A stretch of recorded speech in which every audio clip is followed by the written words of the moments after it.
Olá pessoal, Shalom. Mais uma vez estamos de volta para falarmos sobre os mistérios das Escrituras Sagradas. Nós estamos um pouco roucos, temos andado bastante ocupados, mas nesta manhã nós gostaríamos de falar a respeito de uma personagem que é muito importante para as três maiores religiões no mundo, né? Que é o pai do judaísmo, o pai do cristianismo e o pai do islamismo. Eu quero falar sobre os atos de Salomão, os atos de Abraão. Quem era Abraão? Abraão era filho de Terá. Mas quem era Terá? É interessante que a Bíblia não mostra o fundo da família e do povo, de onde ele veio e quem realmente era Abraão. O pai de Abraão, ele era um artesão, era um homem que vivia fabricando imagem e ele era muito amigo de Noé e também era amigo de um homem que era o pai da idolatria, né? Um homem muito perverso, um cara que era perigoso, que tentou ser igual a Deus, mas o Eterno não o permitiu. E este homem, ele encomenda umas peças para que Terã o fizesse de uns deuses que era para ser adorado no templo. Este homem é Nimrod. E a história vai contar que Abraão, juntamente com o seu irmão, o pai de Ló, eles são presos porque eles se destruíram, eles partiram, eles jogaram fora as imagens que seu pai Terã teria feito. Interessante que essa informação chegou até Nimrod. E Nimrod manda prendê-los. E eles ficaram presos em uma fornalha. E a história, né, vai nos trazendo essa informação, você vai encontrar no Talmud, que o irmão dele morre, mas ele permanece vivo, porque ele era um milagre na mão do Eterno.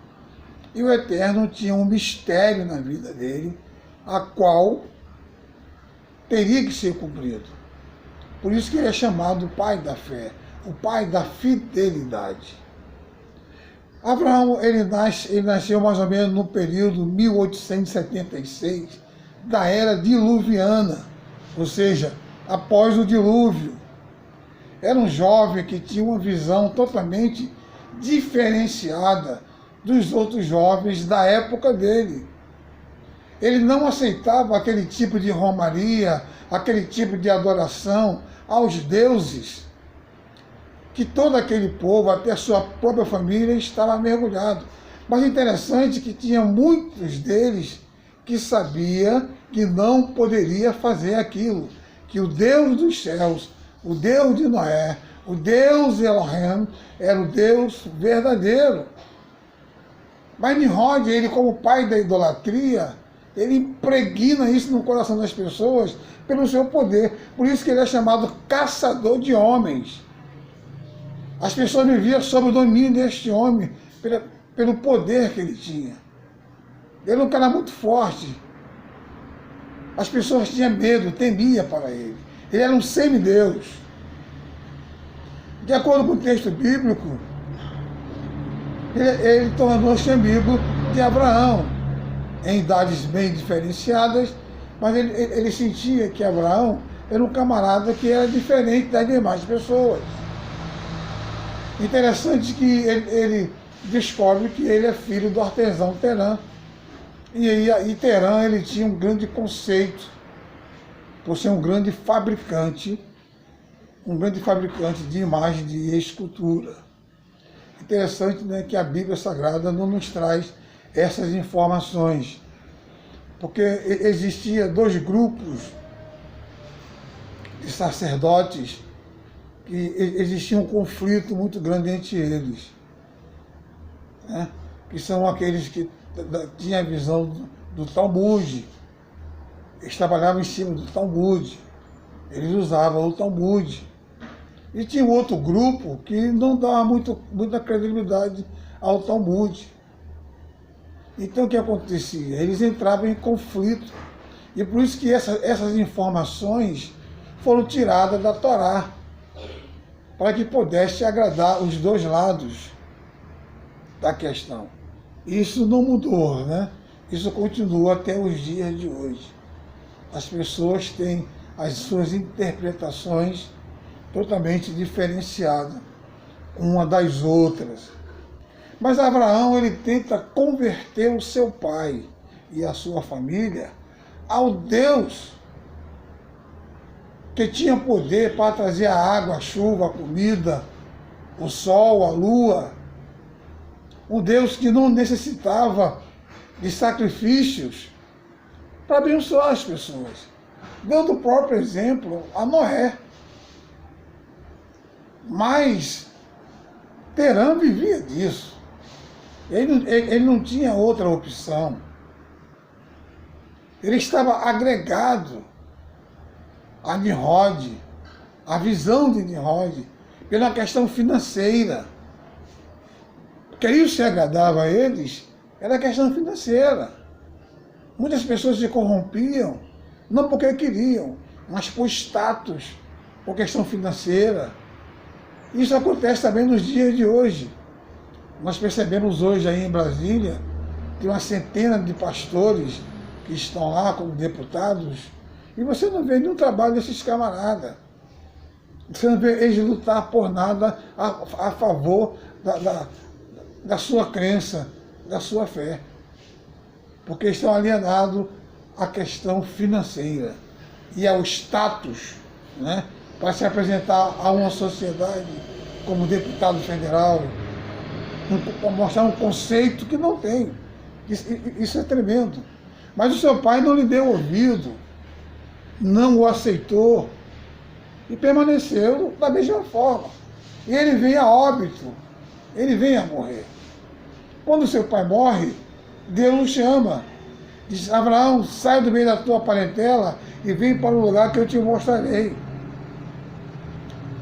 E ele já estava tendo um relacionamento com a Sara, que era filha do seu irmão, filha do seu pai, desculpa, e ele o traz como esposa, e juntamente com ele traz o seu sobrinho Ló, que era filho do seu irmão, que tinha morrido na fornalha quando foram castigados por Nimrod. E eles atravessam o rio e são chamados de hebreus. A palavra hebreu é aquele que atravessa o rio. Mas interessante que Abraão, ele tinha umas características interessantes, que eu creio que seriam as características que nós, como servos do Altíssimo, do Deus vivo, deveríamos ter. Ele era um pai fiel, né? Ele era obediente, ele era benevolente, ele era incorruptível, ele era presente em todas as situações, ele era poderoso, maravilhoso, ele era o pai da fé, ele foi escolhido, ele era corajoso. Meu irmão, esse homem tinha toda essa bagagem, era manso, tinha mansidão, mas também era um cara que lutava pelos seus objetivos. Ao atravessar o rio, ele se depara com 5 reis, reinados e gigantes, e ele consegue abater todos eles. Ele consegue livrar o seu sobrinho dos problemas que ele tinha arrumado. Abraão era um homem temente a Deus, dirigido por Deus, e tinha o seu coração ao coração de Deus. Meus amados, é justamente isso que está faltando hoje no meio do nosso povo. Um coração aberto, uma mente aberta, uma boca abençoadora, uma mão abençoadora. Hoje nós estamos percebendo que existe um conflito, existe uma guerra entre as denominações.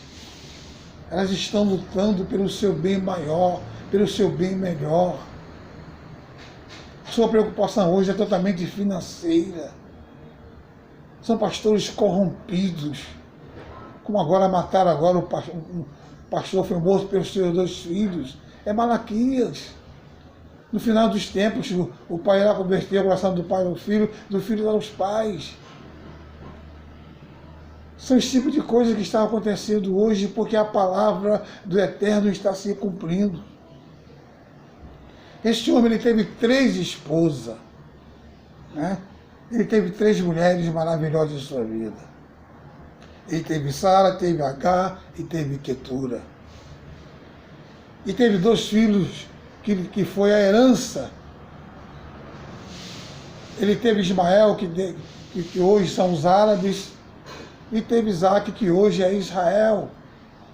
2 nações, as famílias da terra. E depois da morte de Sara, depois da exclusão de Agar, ele teve outros filhos. Ele teve outros filhos, como por exemplo, ele teve Ismael, Isaac, Zerá, Jassá, Midian, Gisboque e Suá.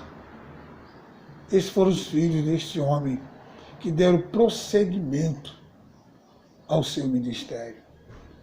Mas é interessante que esse homem foi o único homem que a Bíblia vai mostrar que teve a oportunidade de conhecer um ser que não tinha genealogia, que não se sabe de onde vem, não se sabe para onde foi e não se sabe quem ele é.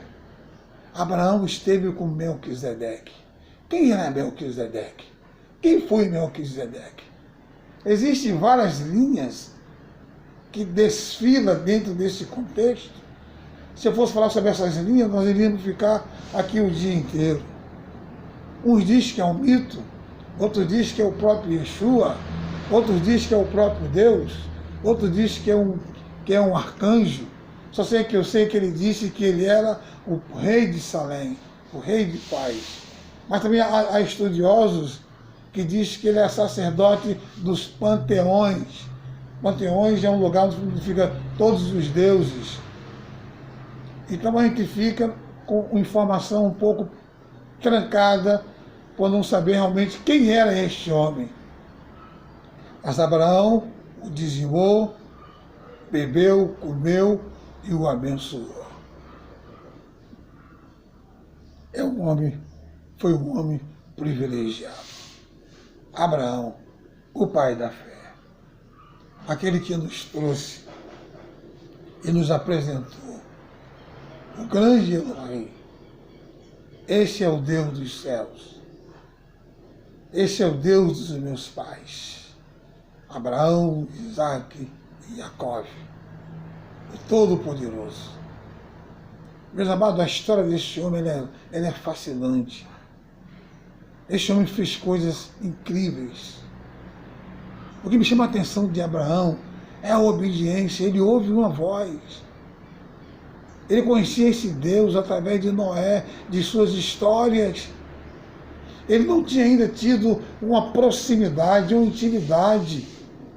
E quando ele atravessa ali aquele rio, ele começa a ter uma intimidade com o Eterno, e o Eterno começa a falar com ele, e começa a abençoá-lo. Tu és bendito entre as famílias da terra, tu és bendito entre todas as nações da terra, tu és o Pai de todos. Ele recebe. E depois Deus não se dá por satisfeito, lhe faz uma prova. Eu quero o teu único filho como oferta viva. Se Deus lhe pedisse algo precioso hoje, você daria? Eu tenho certeza que muitos não dariam. Eu tenho certeza que mais de 90% não daria. Mas ele ouviu e obedeceu. E aí o Eterno foi com ele. E ele mostrou a sua obediência, o seu temor pelo Deus vivo, pelo Deus de Israel. Meus queridos, vamos procurar viver de acordo com aquilo que nosso pai Abraão nos deixou. Aquilo que ele fez, aquilo que ele nos proporcionou como obediente, benevolente, incorruptível, presente, amoroso, tardio em irar, amando com amor incondicional, não julgando, não apedrejando, não excluindo, mas amando e acolhendo, porque todos necessitam e precisam ser honrados. O Eterno diz: aquele que dá um copo d'água a um dos meus pequenininhos não perderá o galardão. Aquele que recebe um profeta como profeta recebe um galardão de profeta. Se alguém te humilha, ame. Se alguém te rejeita, acolha. Essa é a trajetória daquele que serve o Deus de Israel. Que Deus o abençoe. Não esqueça, meu amigo, de dar um toque no sininho. Não esqueça de me ajudar. Seja participante deste canal, que nós temos muita coisa maravilhosa a ser discutida por esses dias. Preciso da sua ajuda. Você pode nos ajudar. Dê um toque aí, faça parte desse canal, para que nós possamos ter coisas maravilhosas a ser divulgada, que o conhecimento seja ministrado até o dia e a volta de Yeshua. Que o Eterno abençoe.